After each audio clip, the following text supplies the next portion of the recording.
नमस्कार, स्वागत है आपका मेरे YouTube चैनल लीगल लवर्स पे। देखिए, अभी हाल ही में AIB20 के एग्जाम्स पूरे देश भर में कंडक्ट हुए। बहुत सारे अभ्यर्थियों ने, बहुत सारे पार्टिसिपेंट्स ने इस एग्जाम में पार्टिसिपेट किया।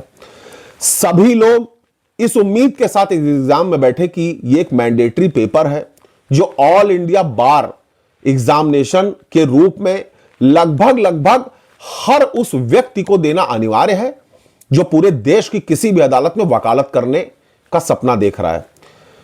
AIB पास करना अब अनिवार्य योग्यता हो गई है, मैंडेटरी प्रोविजन हो गया है। लेकिन बहुत सारे ऐसे वकील हैं, बहुत सारे ऐसे पुराने ढर्रों पर चले आ रहे हमारे बीच के भाई हैं जो इस चीज को इग्नोर करते चले आ रहे हैं, सोच रहे हैं कि किसी तरीके से यार वक्त कट जाए, जब आज तक किसी ने नहीं देखा तो अब आगे कौन देखने आएगा, टाइम गुजर जाने दो। लाखों करोड़ों वकीलों के बीच कौन किसको देखने आता है, कौन जांच करने आता है। चूंकि देश की व्यवस्था ऐसी है कि तहसीलों में, छोटे छोटे जनपदों में बहुत ज्यादा टेस्टिंग अभी इस चीज को लेकर के नहीं हो रही है।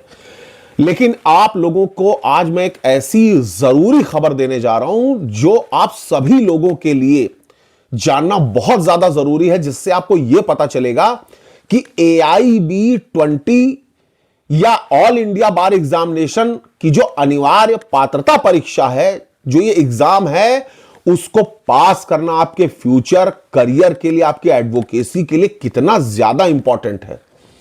देखिए, 2 दिसंबर 2025 को ऑनरेबल दिल्ली हाई कोर्ट में फर्स्ट जनरेशन लॉयर्स एसोसिएशन ने एक पब्लिक इंटरेस्ट लिटिगेशन यानी कि जनहित याचिका फाइल की, जिसमें केंद्र सरकार द्वारा नामित 650 गवर्नमेंट काउंसिल्स की नियुक्ति को चुनौती दी गई है। फर्स्ट जनरेशन लॉयर्स एसोसिएशन ने यह एलिगेशन लगाया है कि ये जो वकीलों की सूची आई है, इसमें मैक्सिमम ऐसे एडवोकेट्स हैं जिन्होंने AIB पास नहीं किया है, यानी कि उन्होंने वकालत की अनिवार्य जो पात्रता परीक्षा है उसको क्लियर नहीं कर रखा है। तो आखिर वो कैसे केंद्र सरकार के अधिवक्ता के रूप में नामित होकर ऑनरेबल हाई कोर्ट में उनकी तरफ से केस को परस्यू करेंगे। देखिए, मैं आपको ये जानकारी दे दूं कि फर्स्ट जनरेशन लॉयर्स एसोसिएशन ने जो एलिगेशन लगाए हैं उसमें विधि एवं न्याय मंत्रालय द्वारा 21 नवंबर को जारी 650 वकीलों की नियुक्ति को चुनौती दी गई है। और यह एलिगेशन लगाया गया है कि 2024-25 में नामांकित कई नए वकील ऐसे हैं जो AIB क्वालिफाई नहीं कर पाए हैं, लेकिन उनका नाम इस लिस्ट में है।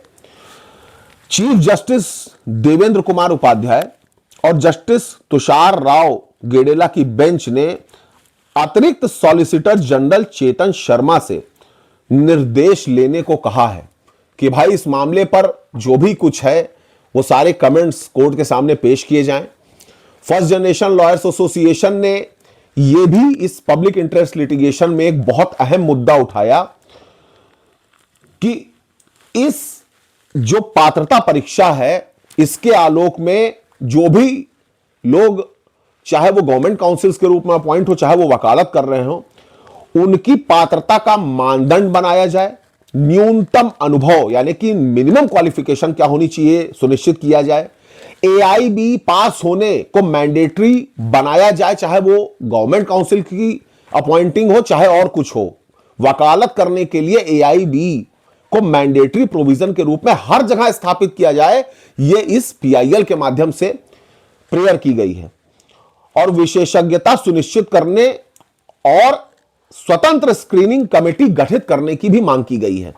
देखिए, फर्स्ट जनरेशन लॉयर्स एसोसिएशन ने एक मुद्दा तो बहुत सही उठाया है, वो है आर्टिकल 14 का। उसको भी इसमें कहा गया है, इस पब्लिक इंटरेस्ट लिटिगेशन में आर्टिकल 14 को परस्यू करते हुए ही प्रेयर की गई है कि भाई जब इक्विटी बिफोर लॉ है, कानून के समक्ष समता का सिद्धांत लागू है, तो आखिर वो व्यक्ति जो मिनिमम क्वालिफिकेशन हासिल नहीं किए हुए है, उसे एक महत्वपूर्ण पद पे बैठा देना कहां जस्टिफाई है, जबकि AIB पूरे देश भर में अब मैंडेटरी एग्जाम के रूप में स्थापित हो चुका है।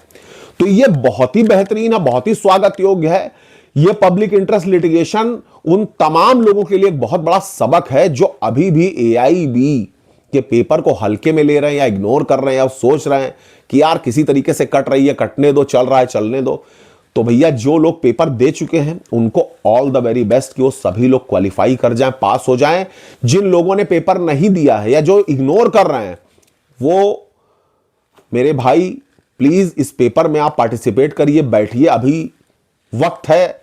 अगर आप वकालत में अपना भविष्य चाह रहे हैं, अगर आप चाह रहे हैं कि आपके सामने इस प्रकार की कोई चुनौती ना आए, या आप कहीं सिस्टम लगा करके किसी शासकीय अधिवक्ता के रूप में कहीं नामित होना चाह रहे हैं या हो गए हैं और अभी तक आप इस पेपर को पास नहीं कर पाए, तो इस पेपर को जरूर क्वालिफाई कर लीजिए। देखते हैं इस पब्लिक इंटरेस्ट लिटिगेशन का परिणाम क्या होता है।